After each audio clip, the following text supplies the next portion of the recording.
Hey Alex, how are you? Of Jacob, I'm better now. This is going to be the highlight of my day. So thank you for inviting me. course.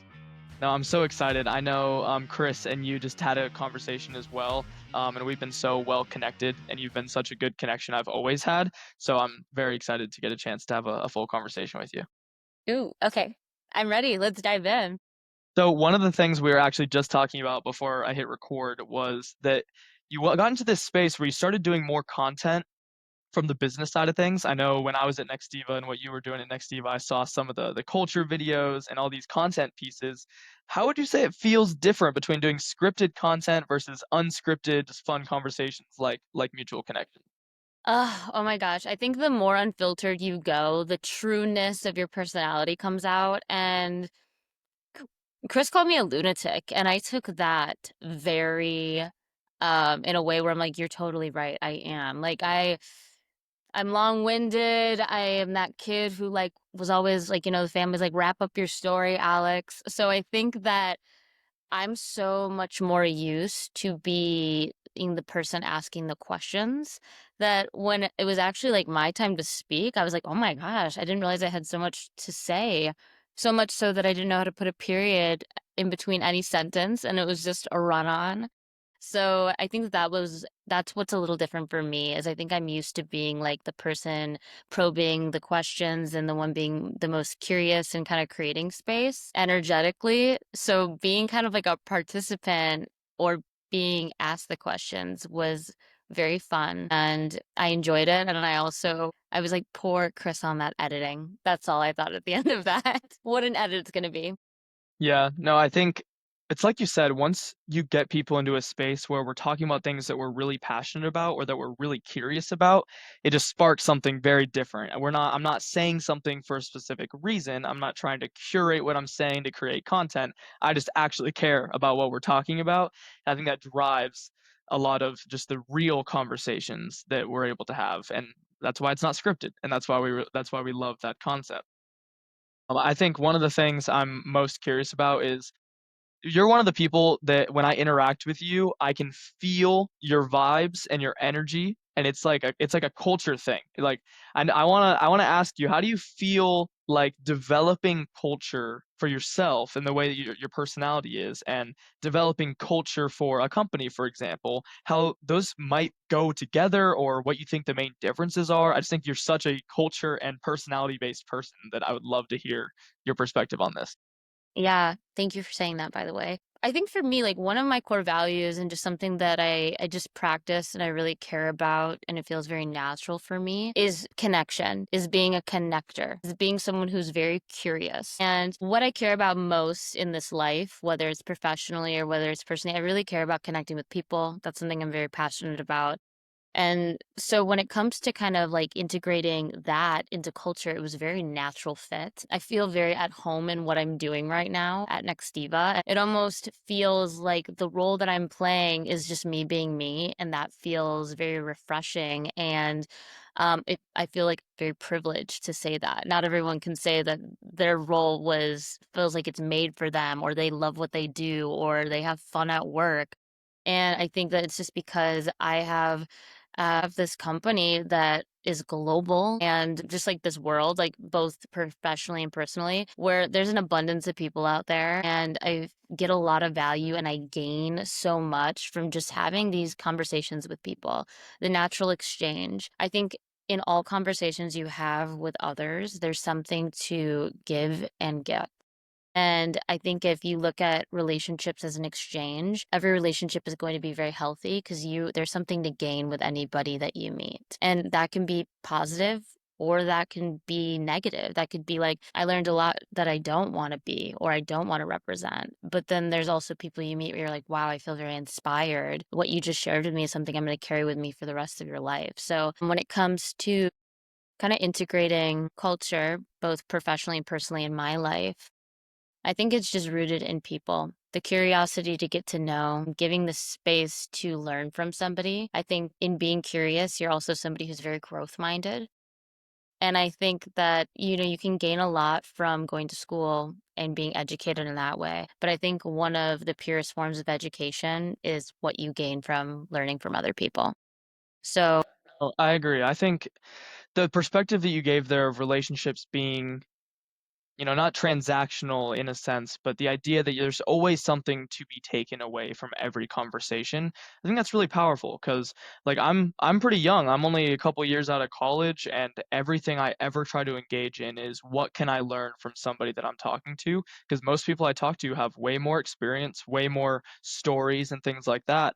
But what you start to realize when you talk to someone else who shares that perspective and they're also very genuine and they're also very curious is they'll ask me about my experiences in the same exact way. And even if people don't feel like their experience is something that is teachable or a relatable moment, it's always something that's probably relatable and someone else might be able to take value from it because we all just have different experiences, whether it's a personal story or a work story. And I think those moments are things that we can all take from each other and it's like you said, I think that's what fuels me as well, is those interactions, having conversations like this, whether over video or in person, actually make me feel really good and give me a lot of energy because it just makes everyone feel like you're not actually alone in anything of this. Other people have had the same story, other people have had the same business advice. Like there's ways you can bounce these things off each other and it feels amazing. I'd be curious your thoughts like where do you think that comes from for you? Like why do you feel like you're so rooted in people and curiosity? Like, where does that come from? That's a really nice. Thank you for asking me that. I think where that comes from is, I'm very grateful for how I was raised. Like I come from like an Italian, American, German blended family, and I'm very rooted culturally in just like the familial aspect of that. Like part of the culture that I was raised on is like the people pillar, like the family pillar. And I think for me, something I've recognized that I naturally do that some people find odd is that I truly like when like Jacob, to me, you as like a male that I feel very connected with, that I, appreciate, that I root on, that I care for, I would consider you a brother because I truly like I seek family out in people. I crave creating a community to where people feel loved and appreciated and seen and heard and supported and acknowledged. Like I care about creating those spaces with people because I think I as a human, I want that for myself, but it's only as good as if it's shared with other people. So I think when it comes to, where that comes from, I feel like this really innate call to create community because I was brought up by such an amazing community. And that to me just feels like something that feels just very natural to me, and that also I feel like really transforms a lot of spaces and places and relationships with people. So, when I find people who kind of have like either the same upbringing or they're in search of the same thing, I'm like, oh my gosh, I almost like want to recruit them because I'm like, gosh, the more energy that we have and to create kind of this collaborative effort of togetherness and sense of belonging, it's just cool. Like that's where it comes from. I couldn't want to say it comes from my upbringing, and I also just want to say it comes from over time just always being a very curious gal. No, I think that's a beautiful answer. Like that it's rooted in people and actually caring about people. I think one of the things you said that I resonate with a lot is being able to go out of your way to try to create that energy for other people helps you feel it more for yourself. I heard advice once that said if you have a day that you're feeling kind of down or feeling kind of sad, one of the best things you can do is go do something nice for somebody else or give somebody else a compliment. Like just by starting and sparking that energy of being positive, of being nice, of being curious. We'll just curate it better for everybody. So Hmm. I think that's a beautiful answer. I think that's a good way to approach things. And I think it just goes to show like building good relationships with everybody that you can just plants good seeds for anything else that can come out of that, whether it's an opportunity for a beautiful friendship, an opportunity to extend, like you said, almost where it's like this person feels like you're my brother, you're my sister, you're someone who I genuinely would go out of my way for. That's a powerful seed to plant and I think a lot of things can grow from that. I mean, that's what happened with this thing.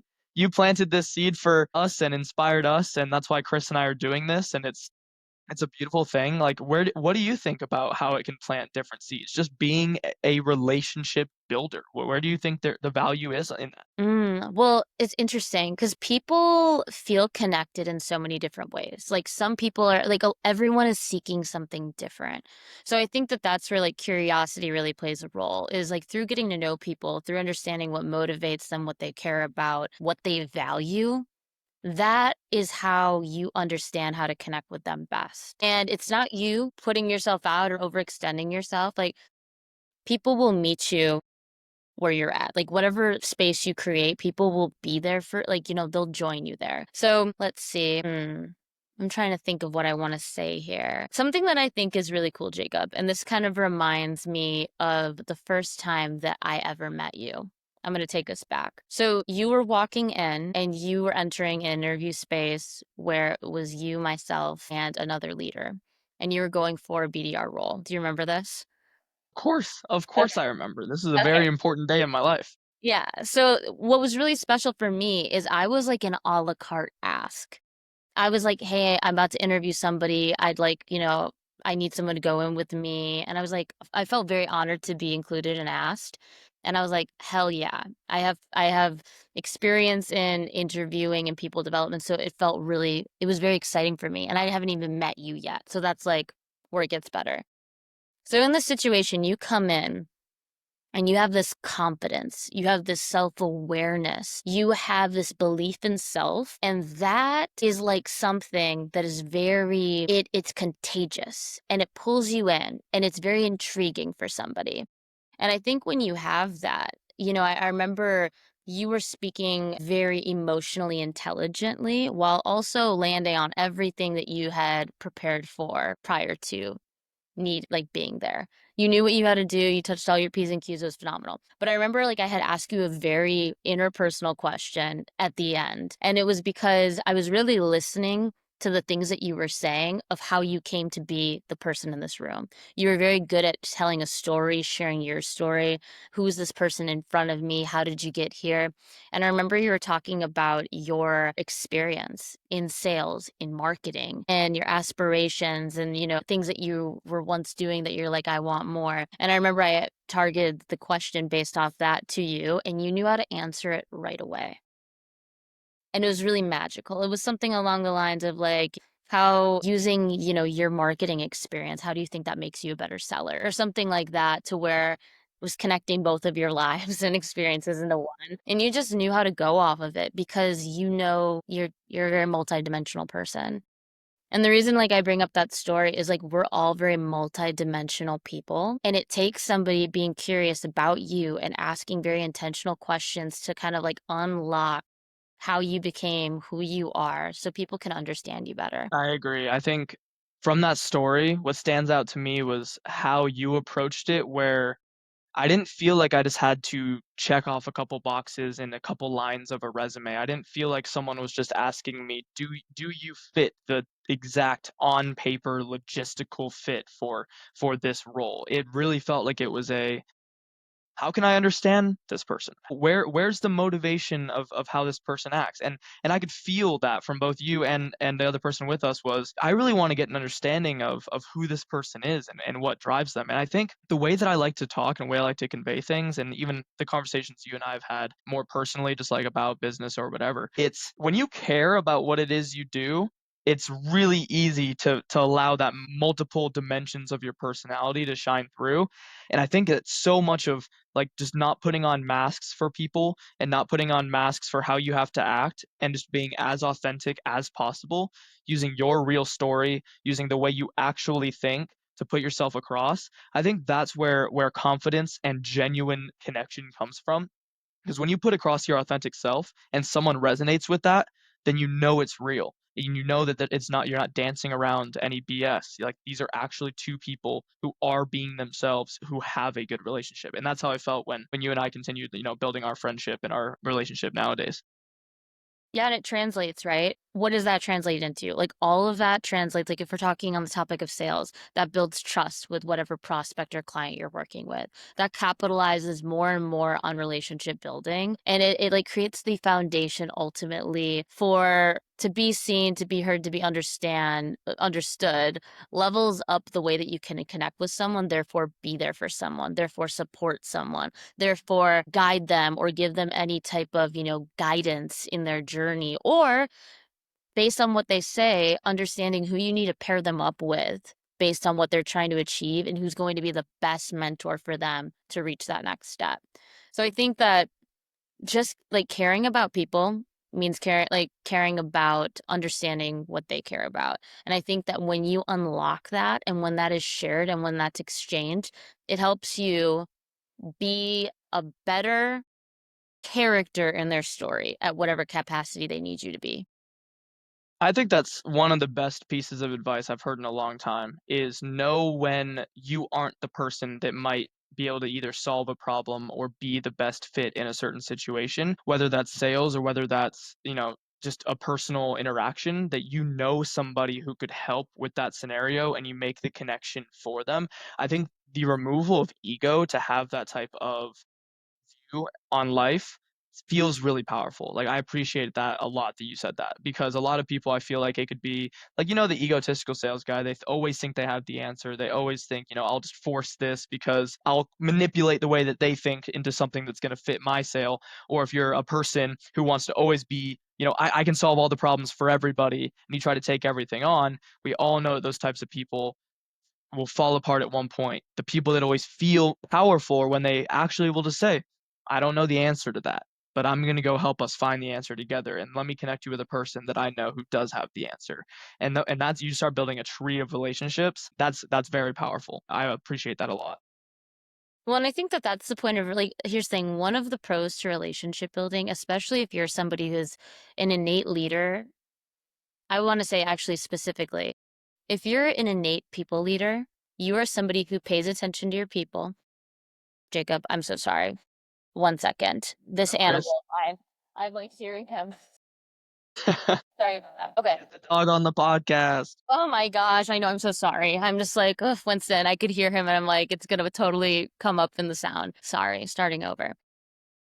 So I think when you're somebody who is a people leader, and it can be in any type of role, any type of industry. But if you are a people leader, you pay attention to your people, you pay attention to like we're ever changing. So if you're not keeping up with your people in an ever changing world where they're constantly changing and seeking to understand what they care about now, what are their goals in this moment? Their goals in this moment may be very different than what they were 3 months ago, a year ago, 2 years ago. So I think just checking in and playing the role that you need to play. Like as a people leader, you do not need to be the expert.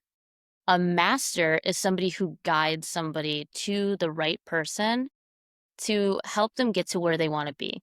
If you really do care about developing people, sometimes you're not going to be the person that's able to do that. Sometimes it's actually like, for example, if you want to transition to a different department, I'm sorry, but you're not going to be the one to be the best person to serve the person in front of you. But through relationship building, you are going to know who to pair them with, warm intro style, or actually like, hey, let me take you up to their office right now so you can get a warm handshake. I can tee you up and I'll let you guys go at it. If you care about people's development, you will play a role in supporting them to get to wherever they want to be. But first, you need to know where they want to go. So therefore, you need to start asking your people what they care about.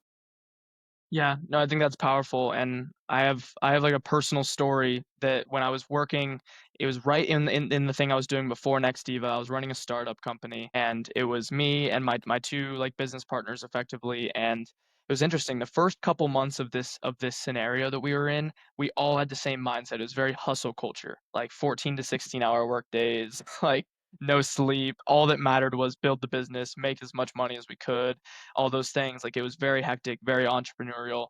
And what started to happen is it was at the same time I was building a very solid relationship with my girlfriend and it was getting more stable. I was more future focused. So my mentality shifted. I didn't want to have to be in the office 16 hours a day. I needed to prioritize sleep and health and personal relationships.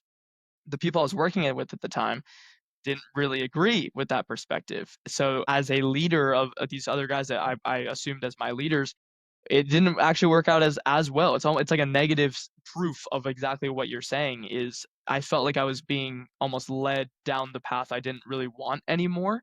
And that's why I ended up really feeling perplexed for me. That's why I ended up moving into a different scenario, a different situation, because just from a personal perspective, not having someone with as much emotional intelligence to lead me in something that fit life in the moment really, really made a difference, and it made me have to make a pivot. So I think you're right. I think that emotional intelligence and empathetic leadership that comes from being a people leader will be night and day in any position in any industry. Like these are everyone is a real person we're dealing with. We're not pieces on a chessboard, and I think that's really important. No, I agree. I agree. I think that was beautifully worded. Thank you for sharing that story with me because that's real. Like, I think everyone can connect in their own way. Everyone can reflect and be like, oh my God, that reminds me of that one person, or that reminds me of that one place that either I'm no longer at or I'm still at. So, like, if you are working in, in a place or for a company where you feel absolutely stagnant and you have this leader who has high expectations of you and, is bulldozing you to work more, put in more time. I want you to ask them, I put in time for people who put in time for me. So if you really do care about me, I need you, like I listen to you and I listen to your guidance. And, here's the thing, like my roles and responsibilities I will handle, but also to like in return, I need you to support me in my journey and my career development, and here's where I want to go. So what's the next steps? And you'll find out who's there for you in those moments. Like sometimes closed mouths don't get fed. So sometimes you need to ask for what you want. Say what you mean what you say, ask for what you need. But also, too, like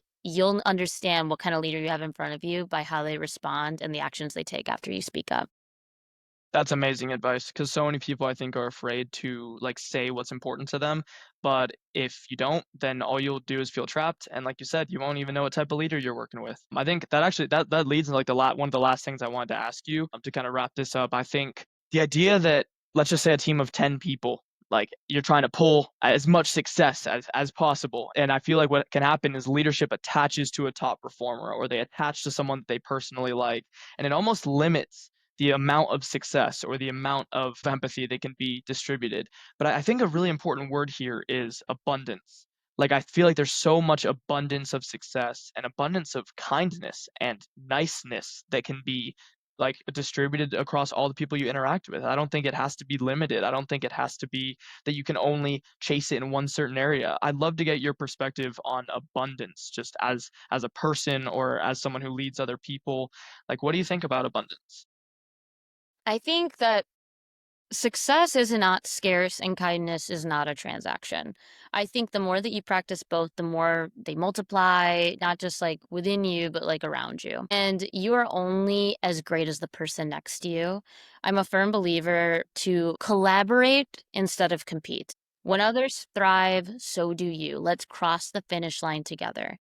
I think that we create these atmospheres, like especially like in sales culture and things like that. There's not like natural competition that comes alongside of it, but if you're also on a team, you're a united front. You need to show up for each other. Like, I know you used to play soccer, I used to play basketball, but here's the thing, your point guard is only as good as, your shooting guard. Like, if your shooting guard's off, we need to overcompensate, or, "Hey, coach, you need to pull them aside and check in with them. What's going on? Like, is it confidence? Are you not feeling well? Do we need to sub you out? Like, do you need some time?" Like, I think like the communication aspect and creating like abundance is very crucial while also creating team unity. I think that there's things to highlight about every single person. I don't think that, I think if you do have a top performer, not only should they should be recognized and we can provide praise, of course, because you should always give recognition when recognition is due. But if that doesn't inspire that person to also be a leader on the team and support underperformers, I'm sorry, but that's not a top performer to me. And that's just my hot take. I think that a true top performer is if somebody that wants others to succeed just as much as they want themselves to succeed. And I truly believe that if you care about success, you understand that you are only as successful as the person next to you.